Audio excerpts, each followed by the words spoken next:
Good evening and warm welcome to all of you on our YouTube channel Sarada classes. कैसे हैं आप सभी? उम्मीद करता हूँ अच्छे ही होंगे। जैसा कि आप सभी को बताया था कि हम 18 जनवरी से क्लासेस स्टार्ट कर रहे हैं, ठीक है? तो तैयार हो जाइए, कॉपी पेंसिल उठा लीजिए। तो आज हम स्टार्ट कर रहे हैं परसेंटेज, और जैसे कि मैंने लिखा है परसेंटेज पार्ट 1, तो हम परसेंटेज को पार्ट के आधार पर ही पढ़ेंगे, ठीक है? लगभग 5 से 6 पार्ट में इसे कंप्लीट करेंगे, और पहली क्लास में तो हम यही जानेंगे कि परसेंटेज होता क्या है, ठीक है? परसेंटेज का एक बेसिक समझेंगे, ठीक है? तो तैयार हो जाइए। परसेंटेज शब्द बना है परसेंटन से, ठीक है? जिसमें पर का मतलब है प्रत्येक और सेंटम का मतलब है 100, यानी कि 100, यानी कि प्रति 100 पर, ठीक है?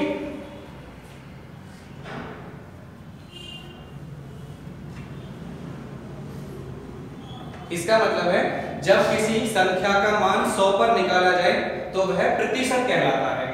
उदाहरण के लिए मान लीजिए किसी विद्यार्थी ने 100 में से 40 अंक लिए, और मैं आपसे पूछूं कि बताइए उसने कितने प्रतिशत अंक लिए, तो आप देखेंगे कि 100 में से उसने 40 अंक लिए हैं, और मैंने अभी आपको बताया प्रतिशत की परिभाषा में कि 100 पर किसी भी संख्या का निकाला गया मान प्रतिशत कहलाता है। इसलिए मैं कहूंगा कि उसने 40% अंक लिए, ठीक है? क्योंकि 100 में से लिए हैं उसने। यदि मैं आपसे कहूंगा कि एक विद्यार्थी ने 200 में से 40 अंक लिए, तो इसे आप प्रतिशत में बताइए। तो अब मैं इस 40 को प्रतिशत नहीं कहूंगा, क्यों? क्योंकि ये 200 में से है। तो अब सोचो यदि 200 में से 40 अंक लिए हैं उसने, तो 100 में से कितने लिए होंगे? 20। अब मैं इसे प्रतिशत कह सकता हूं कि ये 100 में से लिए। बात है सभी को समझ में? मैं आपसे कहने लगूं कि भाई एक विद्यार्थी ने 50 में से 32 अंक लिए, तो इसे प्रतिशत में बताइए। आप देख रहे हैं कि 50 में से 32 लिए हैं, तो 100 में से कितने लिए होंगे उसने? 64। अब मैं कहूंगा कि उसने 64% अंक लिए। तो आपने यहां से ये जाना कि भाई प्रतिशत हम किस तरह से समझते हैं, ठीक है? किसी भी संख्या का 100 पर निकाला गया मान क्या कहलाता है? प्रतिशत कहलाता है, ठीक है? आप इसे नोट कीजिए, फिर हम प्रतिशत के बेसिक कॉन्सेप्ट की तरफ चलते हैं।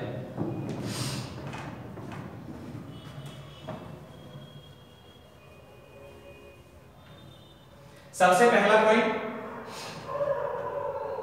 जो बिल्कुल बेसिक है प्रतिशत के लिए, कि किसी भी भिन्न को हम प्रतिशत में कैसे बदलते हैं, ठीक है? तो मैं यहां पर पहला पॉइंट लिख देता हूं। यदि आपको कोई भी भिन्न प्रतिशत में बदलनी है, या कोई भी संख्या प्रतिशत में बदलनी है, तो उसे आप 100 से मल्टीप्लाई करो, ठीक है? किसी भी संख्या को या किसी भी भिन्न को प्रतिशत में बदलने के लिए कितने से मल्टीप्लाई करनी है? 100 से, ठीक है? सीखते हैं इस पर किस तरह से।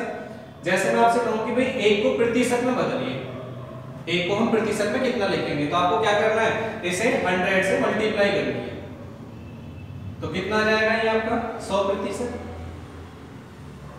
मैं आपसे कहता हूं कि 1/2 को प्रतिशत में बदलिए, तो इसे 100 से मल्टीप्लाई कर दीजिए, कितना आ जाएगा? 50%। 1/3 को प्रतिशत में बदलिए, 100 से मल्टीप्लाई करो, कितना आ जाएगा? 33 सही 1/3%।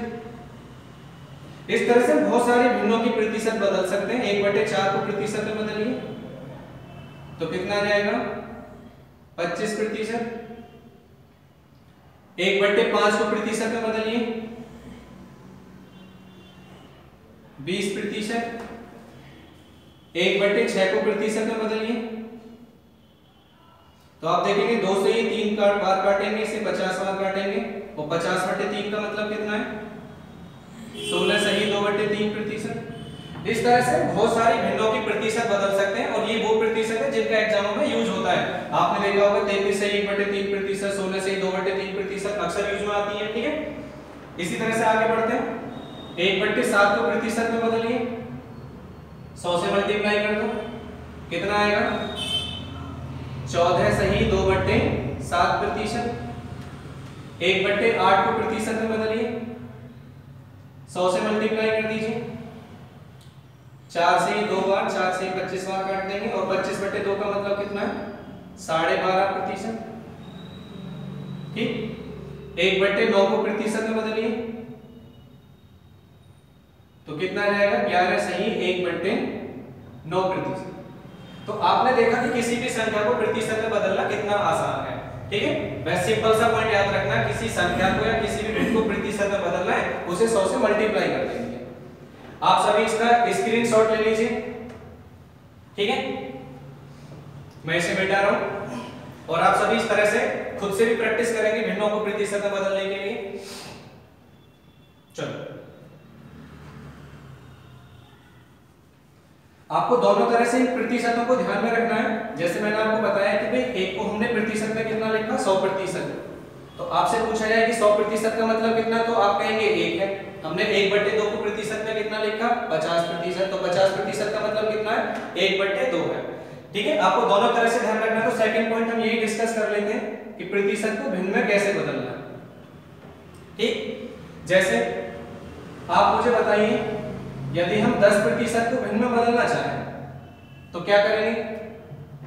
भाई सीधी सी बात आपको ध्यान रखनी है कि जब हमने किसी संख्या या भिन्न को प्रतिशत में बदला तो 100 से मल्टीप्लाई करनी है, और किसी भी प्रतिशत को यदि हम भिन्न में बदलना चाहें तो उसे 100 से भाग लगाएंगे। यानी क्या करेंगे, 10% को हम क्या लिखेंगे 10/100, तो इसको क्या लिखेंगे हम 1/10। 20% को 20/100 यानी कि 1/5, ठीक है।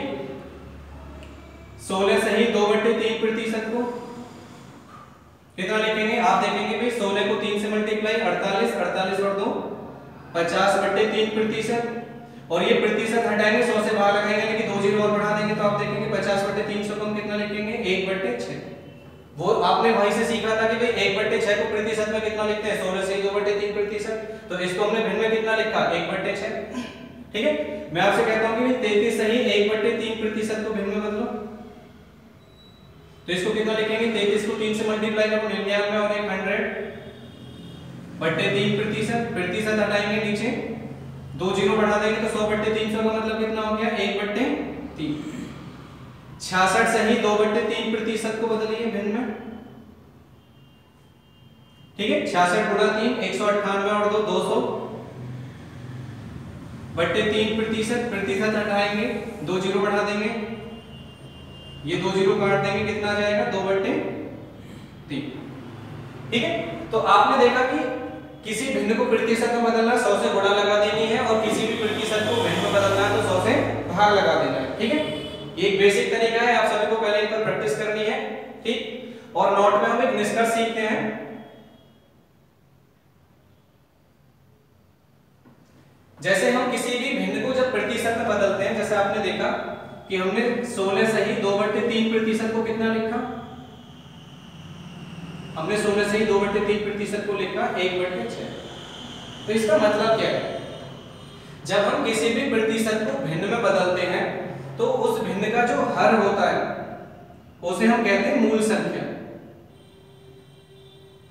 ठीक है, और जो उसका अंश होता है उसे हम कहते हैं प्रतिशत परिणाम। अर्थात यदि हम इस 6 का 16 सही 2/3% निकालेंगे तो कितना आएगा 1 आएगा। वही सारी बातें यहाँ पर है। जैसे हमने 33 सही 1/3% को कितना लिखा 1/3, तो ये जो 3 है हमारी, ये हमारी मूल संख्या है, ठीक है। और यदि हम इस 3 का 33 सही 1/3% निकालेंगे तो हमें कितना मिलेगा 1 मिलेगा। तो आप सभी को ध्यान रखना है कि किसी भी प्रतिशत को यदि हमने भिन्न में लिख दिया तो उसका हर मूल संख्या होती है और उसका अंश प्रतिशत परिणाम होती है। इन्हीं के आधार पर पहले हम बिल्कुल बेसिक क्वेश्चनों को सरल करेंगे, ठीक है, क्योंकि पहले आप सभी को प्रतिशत का बेसिक समझना है, उसके बाद में ही क्वेश्चनों को सरल करना है, ठीक है। तो आप इसका स्क्रीनशॉट ले लीजिए, फिर हम पहले प्रतिशत के बहुत बेसिक आसान सवाल करेंगे, ठीक है।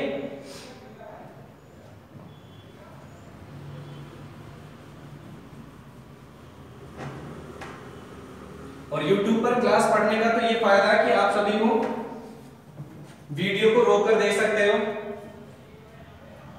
वीडियो को बैक करके देख सकते हो, ठीक है, बार-बार रिपीट करके देख सकते हो। तो ये काफी अच्छा तरीका है, तो आप ध्यान से एंजॉय के साथ पढ़िए। तो हम बिल्कुल बेसिक सवाल से स्टार्टिंग कर रहे हैं, ठीक है। आज की क्लास का पहला सवाल, और जो एग्जाम में भी अक्सर आते हैं, जैसे पहला सवाल है 18 72 का कितना प्रतिशत है। बहुत बेसिक सवाल लिया और एग्जाम के लिए भी जरूरी सवाल है, कुछ बच्चे ऐसे सवालों को भी नहीं कर पाते हैं। ठीक है, आप सभी सवाल का आंसर निकालिए, आपके अनुसार कितना आंसर आएगा इस सवाल का। कुछ बच्चे कंफ्यूज हो जाते हैं कि हम कौन सी संख्या को नीचे रखें ऐसे सवाल में, किसको ऊपर रखें।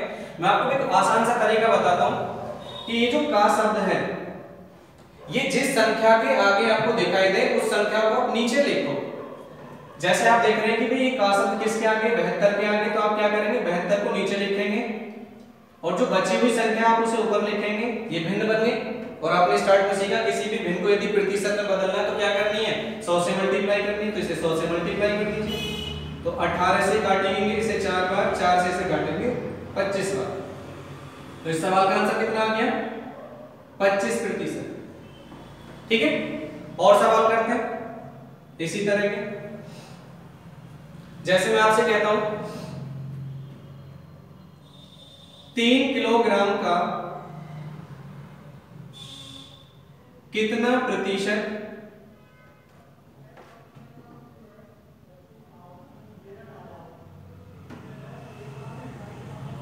एक 120 ग्राम है।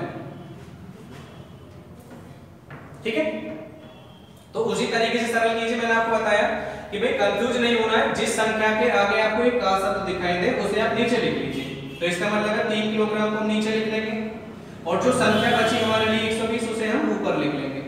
लेकिन ध्यान एक बात का देना कि ये वाली यूनिट किलोग्राम में है और ये वाली यूनिट ग्राम में है, तो दोनों की यूनिटों को सेम कर लेना है आप सभी को।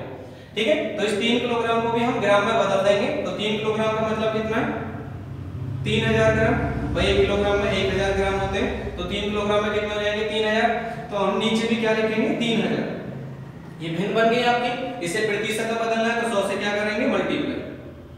ठीक है, आप देखेंगे 3 जीरो से हमारी 3 जीरो कट जाएंगी और 3 से 12 कट जाएगा 4 बार। तो इस सवाल का आंसर कितना है, 4%। ठीक, समझ में आ रहा है सभी को, अच्छा लग रहा है। एक सवाल और कर रहे हैं इसी तरह का बेसिक। मान लीजिए मैं आपसे कहता हूं कि 120 किलोग्राम 4 क्विंटल का कितना प्रतिशत है।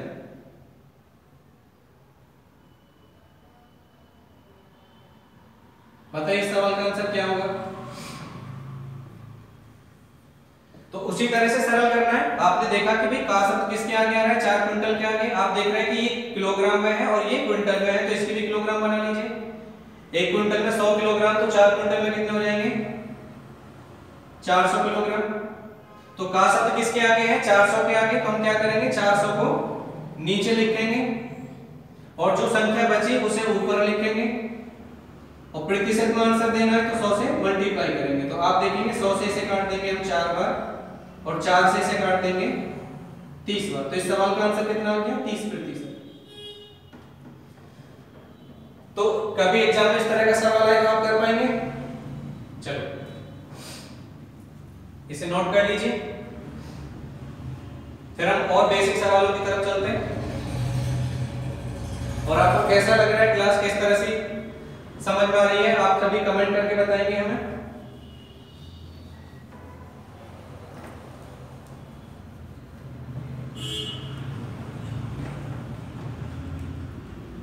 आज की क्लास का क्वेश्चन नंबर 4।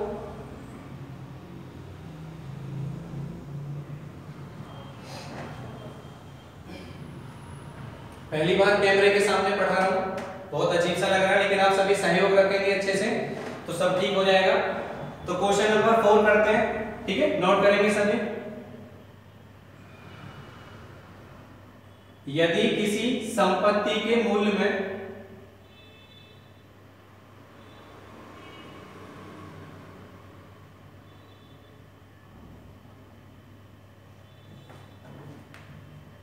सोलह सही 2/3% वृद्धि होने पर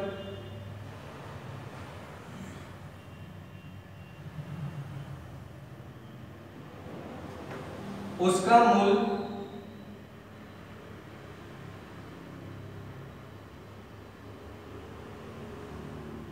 5600 रुपए हो जाता है,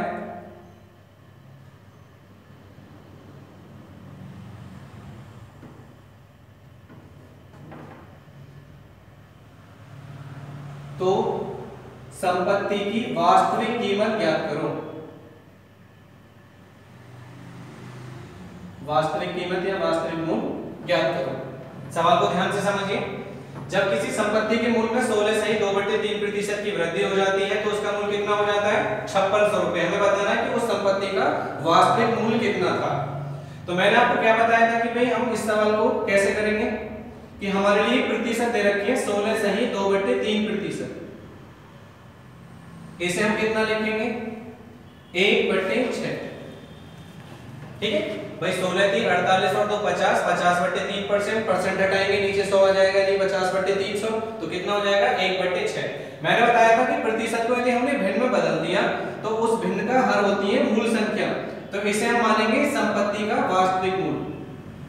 हमने मान लिया कि संपत्ति का जो वास्तविक मूल्य था वो कितना था? 6 यूनिट था, और इसमें वृद्धि कितनी हुई है? 16 सही 2/3%, और 6 का 16 सही 2/3% कितना आएगा? 1, यानी कि 1 की वृद्धि हुई है। आप मुझे बताओ, यदि 6 में 1 की वृद्धि हो जाए तो उसका मूल्य कितना हो जाएगा? 7। ठीक है, और 7 की सवाल में वैल्यू कितनी दे रखी है? 5600। तो बताइए 1 यूनिट की वैल्यू कितनी हो जाएगी? 7 का भाग लगा देंगे इसमें, 800 रुपए। वो हमसे कह रहा है वास्तविक मूल्य ज्ञात कीजिए। वास्तविक मूल्य कितना? 6 यूनिट। तो 6 की वैल्यू कितनी हो जाएगी? 6 से मल्टीप्लाई कर देंगे, 6 × 48 यानी कि 4800। तो ये इस सवाल का उत्तर है।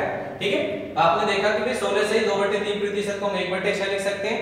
ये इसका वास्तविक मूल्य हो गया, और इस मूल्य में कितनी वृद्धि हुई है? 16 से 2/3%। 6 का 16 से 2/3% कितना होता है? 1।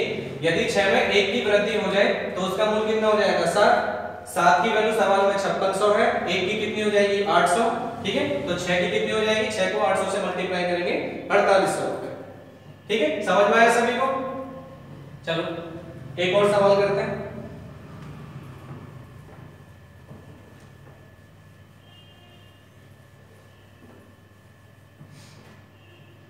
अगला सवाल है,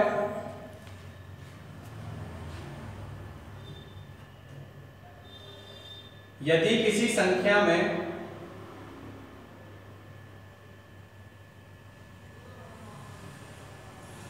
यदि किसी संख्या में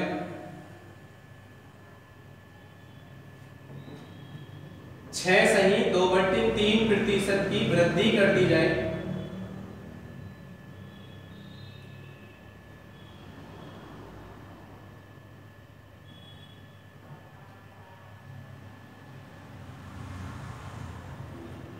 तो उसका मूल्य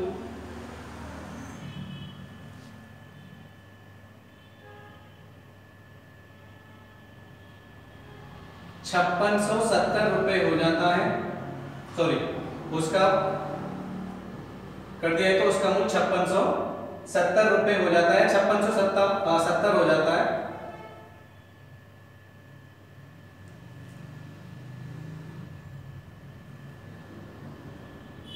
संख्या क्या है? ठीक है, तो समझिए इस सवाल का आंसर निकालने की कोशिश कीजिए आप सभी। भाई हम क्या करेंगे, आपने देखा कि 6 सही 2/3% हमें रेट दे रखी है। इसकी भिन्न बनाइए, भिन्न बनाना आपने सीख लिया। 3 6 18 और 2 20, 20/3%। ठीक है, प्रतिशत हटाएंगे नीचे 2 जीरो आ जाएंगे। तो आप देखेंगे, सरल कर लेते हैं इसे। 1 जीरो यहां काट दिया हमने, 2 से 1 बार, और ये आपका 15। ठीक है, तो इसका मतलब कितना हो गया? 1/15। ठीक, तो ये हमारा जो 15 है ये हमारी संख्या है, और ये 1 उसका प्रतिशत परिणाम है।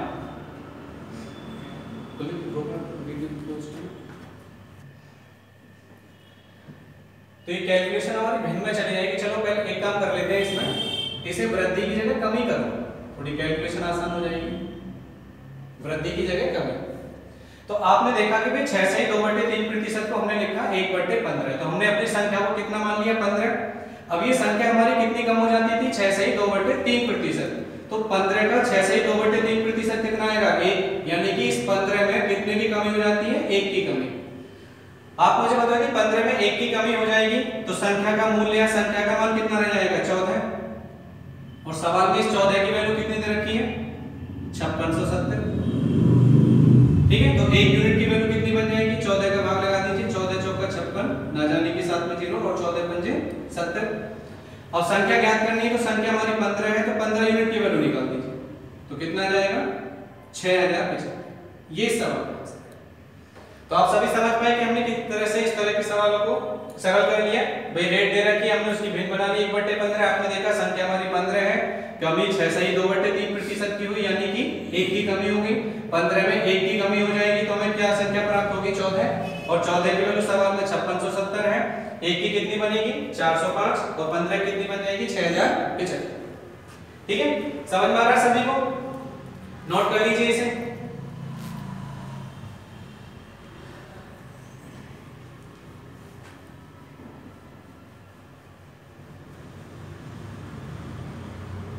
अब हम और एक बेसिक सा सवाल करते हैं। जैसे आप सभी परीक्षाओं की तैयारी करते हैं, ठीक है, तो एक सवाल लेते हैं इसी तरह का। मान लीजिए सवाल इस तरह से कि एसएससी जीडी की परीक्षा में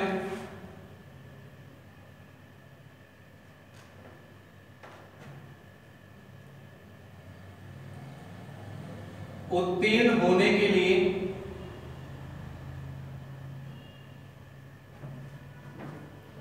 36% अंक चाहिए।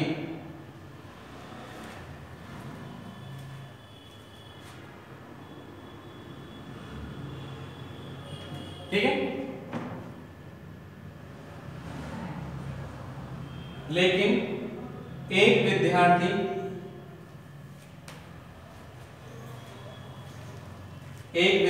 ने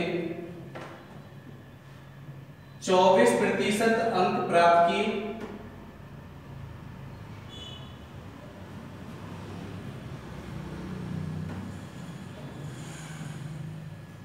और वह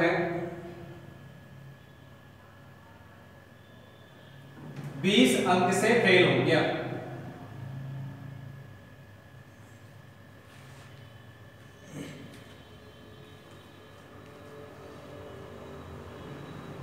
ठीक है, तो आपको इस सवाल में उत्तीर्ण अंक बताने के कितने अंकों पर वो विद्यार्थी पास हो सकता है।